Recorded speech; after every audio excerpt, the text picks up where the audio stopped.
Hello, I'm Carson Stickle, the lead online host here at My Victory. You're about to watch a message from our series Relationship Goals, and we'd love to hear about how this series is affecting your life. You can tell us your story of life change at mail@myvictory.ca.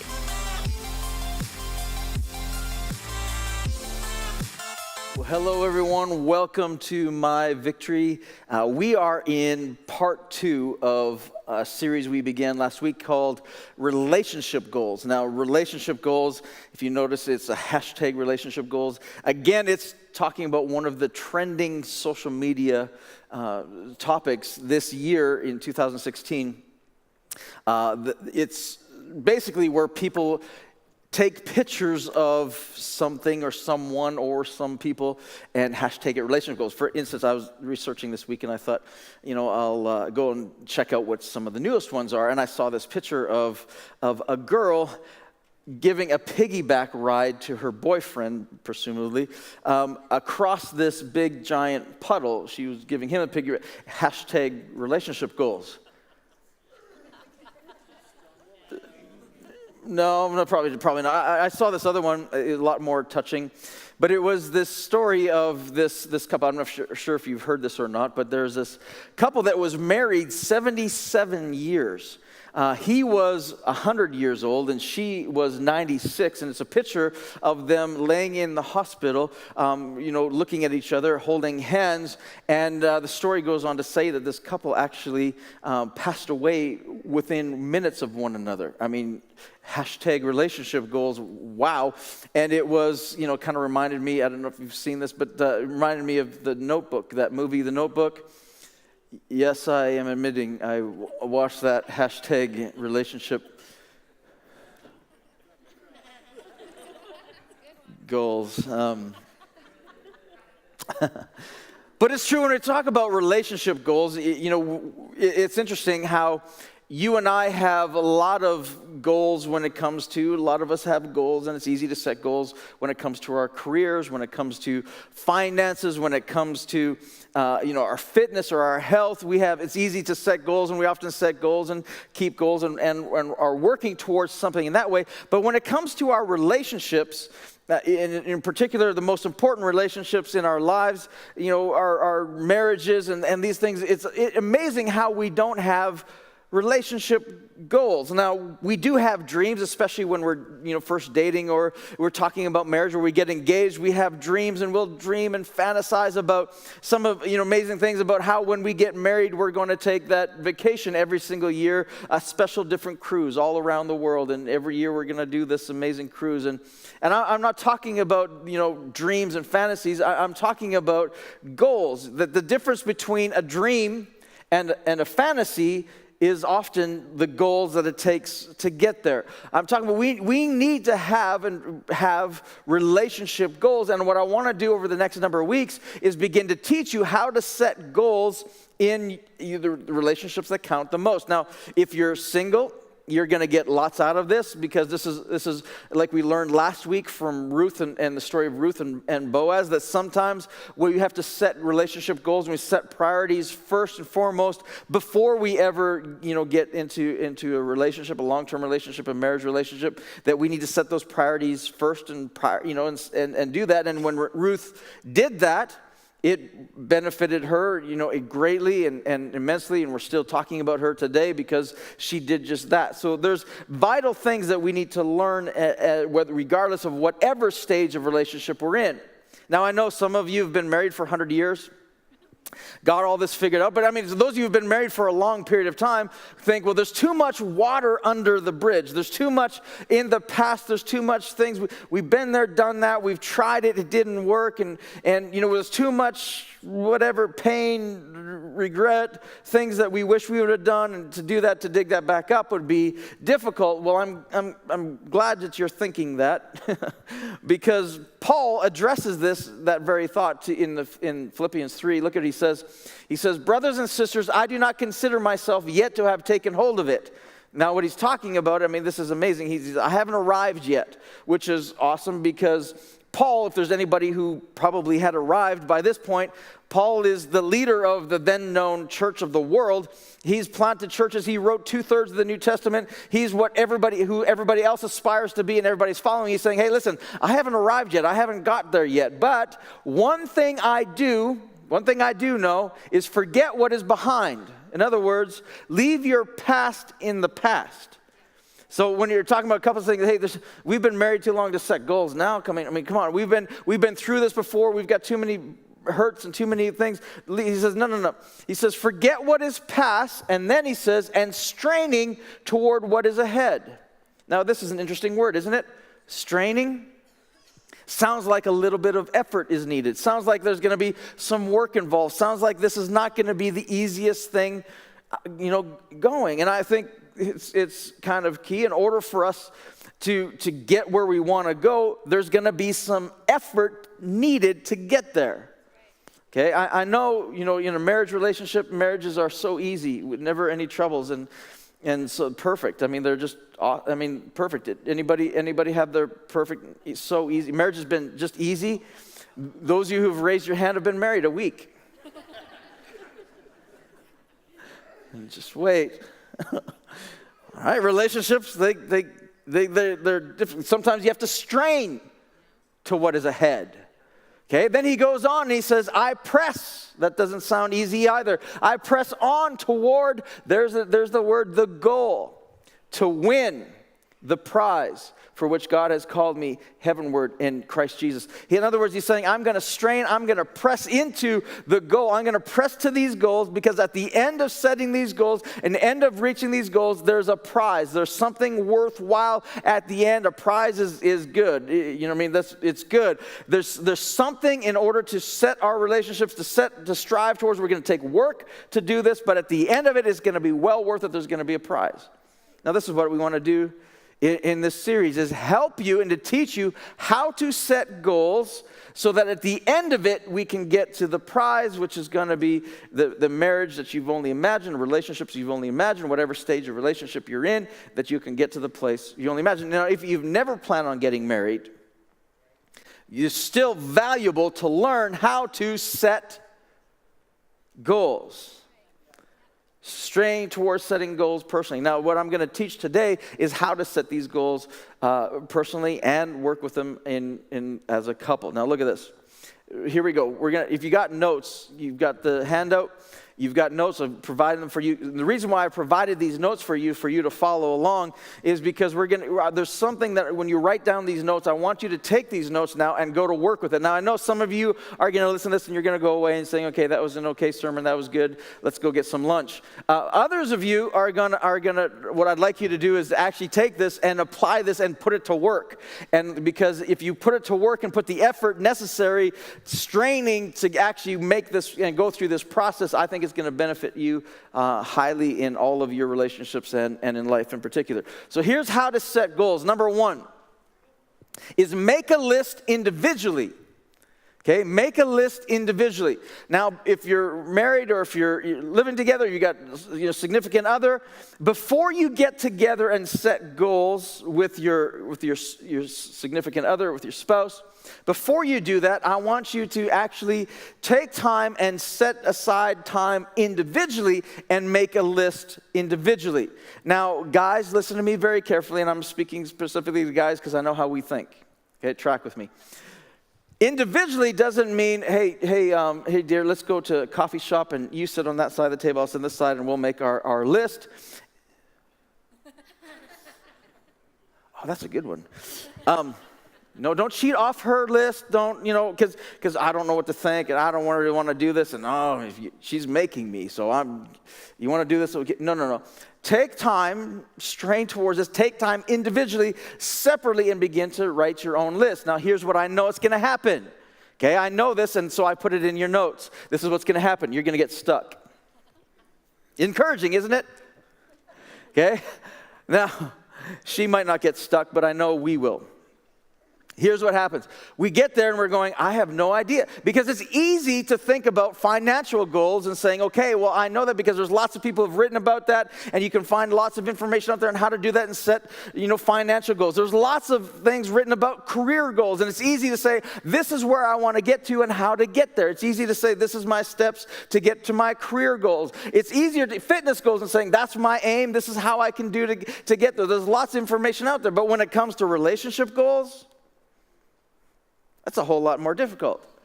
And you're going to get stuck, and you're going to think, how do I get unstuck? Well, let me help you. I'm going to help you get unstuck, and here's what I want you to do. Letter A is focus on outcomes. Okay, I want you to focus on outcomes. Here's what I mean by that. I want you to imagine one of the most monumental events in your life, and imagine walking into a room, and picture this with me now. Picture walking into the room. It's a dimly lit room. There's music quietly playing in the background, and the room is crowded and it's full of people, and they're all quietly talking to one another under the music a little bit. And you look around the room, and you recognize almost everybody in the room, and you're thinking, okay, this is neat. And then you look and you see that, hey, the wallpaper is a little dated, but the fabric on the curtains, it's a little dated, but they match the wallpaper. And you're noticing, what is this place? I've never been here before.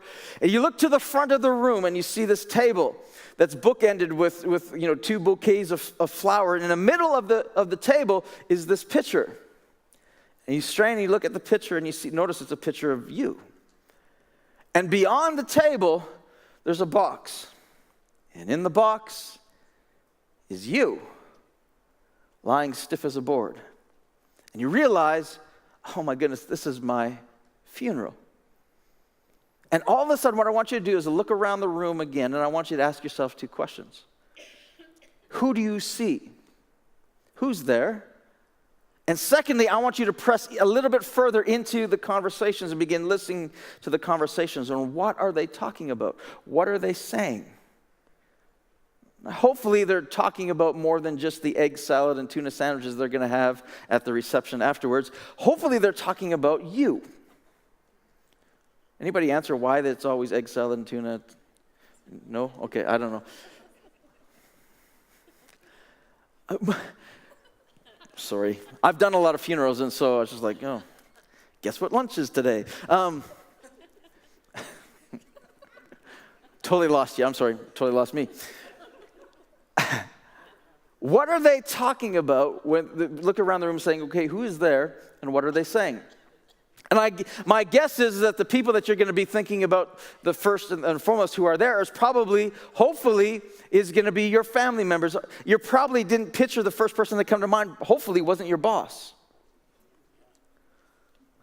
I've done a lot of funerals. I've been able, as a pastor, I've sat with a lot of people at the the last days of their last moments of their life, and on their deathbed. I've heard lots of regrets, and people talk about regrets and reflecting on life. And when they know it's the end, they have this reflection. I have yet to hear anyone ever regret, I wish I would have worked more. Haven't heard that one. I haven't heard, I wish I would have made more money. Haven't heard that one. I hear things like, I wish I would have invested more in my kids. I wish I would have spent more time at home with my spouse. I wish, before you get to that moment of regret, before you get there, why don't you just focus on the outcomes now and saying, okay, what do I want remembered about me? What do I want people to remember about me? What do I want my outcome to be? What do I want my priorities to be? And let's adjust them now.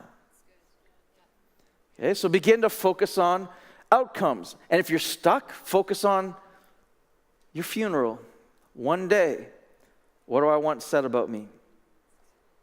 Letter B, set your priorities. Now that you've focused on the outcomes, begin to set your priorities and say, okay, what are my priorities going to be? Now, I want to give you a little insight into my priorities, and I call them the 5 F's. And these are general, categories that I break down even further than this, but this will just maybe help you along again, getting you unstuck. And this is the 5 F's, the 5 priorities. Number 1 is faith.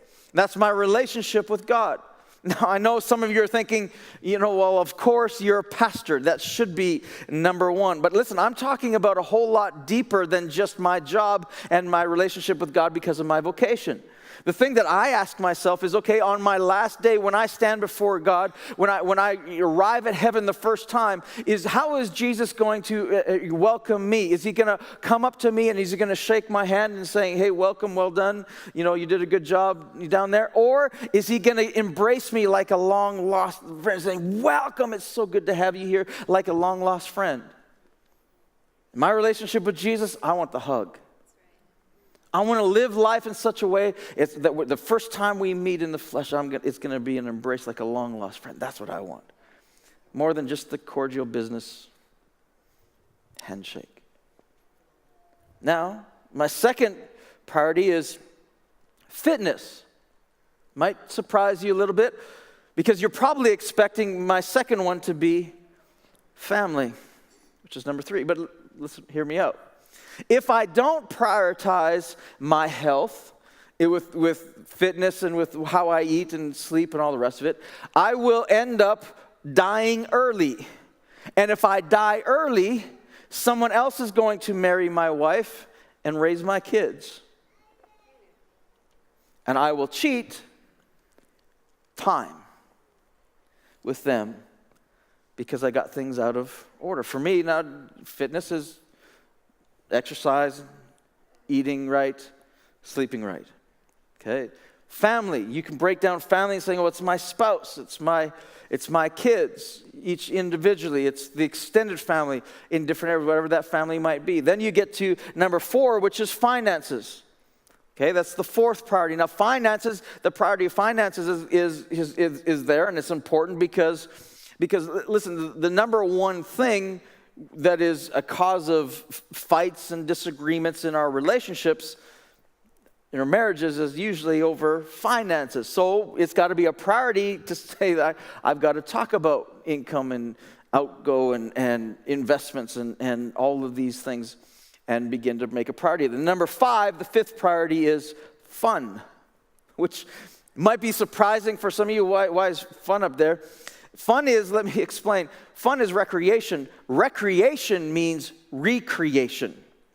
That Jesus, God actually said, hey, when God created the world, he says, take a day off, have a Sabbath. And the Sabbath, a day off is recreate yourself. Recreation, do something that recreates you. Now, for each one of us, it might be something different. For some of you, recreation is golf. You're nuts. Okay, and the reason why I say that is golf is not fun for me. This is not recreating me. I don't want to pay that much money and spend that much time to be that frustrated. And the harder I work at something, the worse I get. It's a crazy game. No, that's not, for some of you, that might be your recreation. For me, that just builds frustration. Then I come home. I spent too much of that, and I'm grumpy to that. I may have gotten, I'm riding a cart. Because I ain't going to spend that much more time walking. Not going to work. Okay? But I want you to take each one of these and treat each one of these like it's a bank account. Okay? And you're going to open these accounts, and this is what I want you to do. It's almost like opening these accounts and saying, okay, what am I depositing? What am I withdrawing in each of these accounts every day? Am I depositing more than I'm withdrawing? Because in your relationship, in your marriage, you're going to make deposits and you're going to make withdrawals. And hopefully, what you need to get to the place is that you make more deposits than you make withdrawals. Because if you're making more withdrawals, your relationship will end up bankrupt. Empty, nothing there. If you make too many withdrawals from your fitness and not enough deposits, eventually you run bankrupt. Okay? So we want to treat these like a bank. Now, let's go. Let's set your priorities. Then we get to the third one. This is make an action plan. Okay? Make an action plan. You actually got to go to work and make the plan. Now, here's how we do the action plan, and we'll go through this quickly. Number 1 is current realities. Be realistic with where you currently are. Okay, don't just imagine, don't just hope that we're there. Don't just pick something out and going, this is where I'd like to be. No, be realistic with where you are financially. Be realistic with where you are in your relationships. Counselors say that if they ask, they poll husbands and poll wives and ask them to rate their marriage 1 out of 10. Experts say that on average, men will rate their relationship, their marriage, 4 points out of 10. 4 points out of 10 higher than their wife will. Talk about not being realistic. She thinks the sky is falling. He thinks everything couldn't be better. Okay? Let's be realistic where we are at. Okay? Then once we got a current reality, then we get envision future. What do I picture in the future? Now, this is what a vision is. A vision is a mental picture of what could be. Okay? Fueled by a passion that it must be, which is number 3, determine your why. It's a vision is a preferred future of imagining what could be, fueled by a passion that it must be driven by this why, the purpose behind all of these things. Number 4, okay, is make specific commitments. You individually, before you get together as a couple, make specific commitments. This is what I want. This is where my priorities are. These are the outcomes. These are my priorities. This is what I want to set as my priorities. Now here are commitments. I'm going to take out my calendar and I'm going to commit. If I'm going to get there, I'm going to make specific commitments to get there. And if you do this, you're well on your way to setting goals. Now this is individual. In the next couple of weeks, what we're going to do is we're going to spend time teaching you now on how to do this as a couple, to come together as a couple, to take these specific commitments, to take these outcomes, these goals, begin to talk about them, and how to process this together as a couple to set relationship goals so that we can get to the prize at the end. Amen? Now, here's the takeaway for today is W. Clement Stone said this: no matter how carefully you plan your goals, they will never be more than pipe dreams unless you pursue them with gusto.